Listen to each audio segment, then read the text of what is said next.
Bismillahirrahmanirrahim. Assalamualaikum warahmatullahi wabarakatuh. Alhamdulillah ala ihsani wa syukru lahu ala taufiqihi wa amtinani. Asyhadu an la ilaha illallah ta'ziman li sya'ni wa asyhadu anna Muhammadan abduhu wa rasuluh ad-da'i ila ridwani. Allahumma shalli wa sallim ala nabiyyina Muhammadin wa ala alihi wa sahbihi ajma'in, amma ba'du. Bapak Ibu yang dimuliakan oleh Allah Subhanahu wa taala, kita bersyukur kepada Allah atas segala nikmat dan karunia yang Allah Subhanahu wa taala berikan kepada kita, berupa nikmat iman, nikmat Islam, dan juga hadirnya kita di tempat yang dimuliakan ini dalam rangka ketaatan kepada Allah Subhanahu wa taala. Kemudian salawat dan taslim kita haturkan kepada junjungan dan panutan kita Nabi Muhammad sallallahu alaihi wasallam. Semoga salam hormat kita tercurahkan kepada beliau, para sahabatnya, keluarganya, dan seluruh umatnya hingga hari kiamat nantinya. Bapak Ibu yang dimuliakan oleh Allah Subhanahu wa taala, pada kesempatan kali ini kembali kita duduk bersama untuk belajar pembahasan kitab Syarhu Kitab Riyadhis Shalihin. Penulis di sini membawakan firman Allah Subhanahu wa taala yang paling masyhur, yang paling terkenal dalam surat Ali Imran, yaitu inna fi khalqis samawati wal ardi wa ikhtilafil laili wan nahari la ayatin liulil albab alladzina yadhkuruna Allaha qiyaman wa qu'udan wa 'ala junubihim wa yatafakkaruna fi khalqis samawati wal ard rabbana ma khalaqta hadza batila subhanaka faqina adzabannar. Ini ayat yang sering kita dengar jamaah sekalian, dan ini ayat yang sangat agung yang disebutkan oleh penulis, ya. Allah Subhanahu wa taala berfirman, sesungguhnya pada penciptaan langit dan bumi dan pergantian siang dan malam la ayat, adalah tanda-tanda liulil albab, untuk orang-orang yang berakal. Artinya ini tanda kekuasaan Allah Subhanahu wa taala. Allah menjadikan siang menjadi malam, malam menjadi siang, subhanallah. Ini semua adalah kekuasaan Allah Subhanahu wa taala yang tidak bisa dimiliki oleh makhluk manapun. Sampai ketika terjadi percakapan, perbincangan antara Musa alaihi salam dengan Fir'aun, Musa mengatakan, Tuhanku bisa menghidupkan dan mematikan. Kata Fir'aun, saya juga bisa. Diambil dua orang, satu orang dibunuh, kemudian satu orang dibiarkan. Kata dia, satu mati, satu hidup. Maka Musa alaihissalam cari cara lain. Dia mengatakan, Tuhanku bisa menggerakkan matahari terbit dari timur, kemudian tenggelam di barat. Fabuhital ladzi kafar. Maka dia diam 1000 bahasa, tidak bisa lagi menjawab.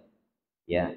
Sehingga ini tanda kekuasaan Allah Subhanahu wa taala yang perlu kita renungi jamaah sekalian, bahwa Allah Subhanahu wa taala itu maha perkasa, maha kuat mengatur alam semesta ini. Kemudian di antara sifatnya orang beriman disebutkan dalam ayat ini, alladzina yadhkuruna Allaha qiyaman wa qu'udan wa 'ala junubihim. Orang beriman itu adalah orang-orang yang senantiasa mengingat Allah Subhanahu wa taala dalam 3 keadaan. Ketika dia berdiri, kemudian duduk, dan ketika berbaring. Ya, artinya seluruh kehidupan seorang mukmin itu adalah mengingat Allah Subhanahu wa taala. Ya, kecuali kalau dia tidur, dia kalau sudah tidur hilang akalnya, sudah tidak bisa lagi mengingat Allah Subhanahu wa taala. Tapi selama dia dalam keadaan berdiri, dalam keadaan duduk, berbaring, maka dia hendaknya banyak berzikir kepada Allah Subhanahu wa taala, ya. Jadi ada beberapa tulisan yang sering saya lihat di Saudi Arabia, di tempat-tempat umum. Di situ tertulis imla farogo waktika bil istighfar. Imla farogo waktika bil istighfar. Isi waktu kosongmu dengan istighfar. Ya. Jadi juga kalau kita di lampu merah, kadang kalau di lampu merah, lampunya lagi merah, ini waktu sebenarnya untuk mendapatkan pahala. Ya, kita beristighfar kepada Allah Subhanahu wa taala, bertasbih, bertahmid, bertahlil, dan seterusnya. Kemudian sifat yang lain dari seorang mukmin, dia berdoa kepada Allah Subhanahu wa taala dengan mengatakan, "Rabbana ma khalaqta hadza batila subhanaka faqina adzabannar." Dia berdoa, di antara doanya adalah meminta perlindungan dari api neraka. Ya. Dan doa yang mencakup segalanya ini disebutkan dengan doa sapu jagat. Ya. Sebagian orang menamakannya dengan doa sapu jagat. Apa bunyinya? Rabbana atina fid dunya hasanah wa fil akhirati hasanah wa qina adzabannar. Ini doa, namanya doa yang singkat, padat, dan sangat jelas sekali. Bahkan para ulama mengatakan, ketika kita berada di sisi Ka'bah, hampir semua sisi Ka'bah itu doa yang kalau kita panjatkan doa mustajabah di situ. Tapi kadang susah karena banyaknya orang. Ketika kondisi yang demikian, kita punya banyak hajat, keperluan, doa-doa, tapi tidak bisa menyebutkan semuanya, maka sebutkan satu saja. Doa ini, yaitu Rabbana atina fid dunya hasanah wa fil akhirati hasanah wa qina adzabannar. Rabbana atina, ya Allah, ya Tuhan kami, berikanlah kepada kami ya fid dunya hasanah, di dunia ini kebaikan. Di dunia ini kebaikan. Imam Al-Hasan Al-Basri mengatakan, di dunia kebaikan ini makna yang pertama adalah al-ilmu an-nafi', ilmu yang bermanfaat, ilmu agama. Yang kedua, makna dari di dunia kebaikan di dunia adalah al-mar'ah as-solihah, istri yang solehah. Ini kebalikannya untuk perempuan, berarti suami yang soleh. Ya. Kemudian wa fil akhirati hasanah, dan di akhirat nanti juga ada kebaikan. Disebutkan oleh para ulama hadis, yang dimaksud dengan kebaikan di akhirat adalah syurga. Kemudian wa qina adzabannar, dan lindungilah kami dari api neraka. Ya.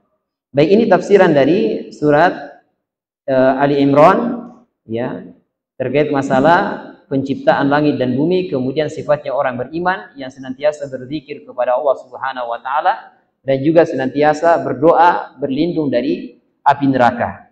Ya, di antara doanya yang paling kita hafal adalah Rabbana atina fid dunya hasanah wa fil akhirati hasanah wa qina adzabannar. Doa yang lain terkait masalah berlindung dari api neraka juga ada, ya, yaitu Allahumma a'tik riqabana minan nar. Saya ulang ya, antum catat ya, saya tidak bisa menulis itu. Allahumma a'tik riqabana minan nar. Ya. Sudah? Allahumma a'tik riqabana minan nar. Terjemahannya, ya Allah, selamatkan leher-leher kami dari api neraka, ya. Allahumma a'tik riqabana minan nar.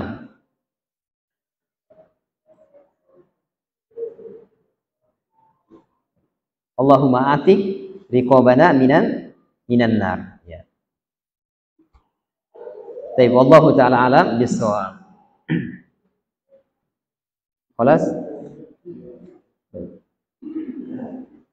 Baik, jamaah yang dimuliakan oleh Allah Subhanahu wa taala, mungkin demikian pengajian kita pada kesempatan kali ini. Kita berdoa kepada Allah Subhanahu wa taala, semoga Allah Subhanahu wa taala memberikan hidayah dan taufiknya kepada kita semuanya. Allah Subhanahu wa taala memudahkan segala urusan kita. Allah menjadikan keluarga kita semuanya menjadi keluarga yang sakinah, mawaddah, warahmah.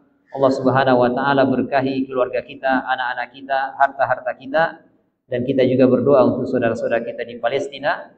Semoga Allah Subhanahu wa taala mengangkat kesulitan yang menimpa mereka. Allahumma ansur ikhwanana al-muslimina fi Palestin. Allahumma ansur ikhwanana al-mustad'afina minar rijali wal wildani fi Palestin. Allahumma ansurhum ya rabbal alamin. Wa sallallahu wa sallim wa barik ala nabiyyina Muhammadin. Assalamualaikum warahmatullahi wabarakatuh.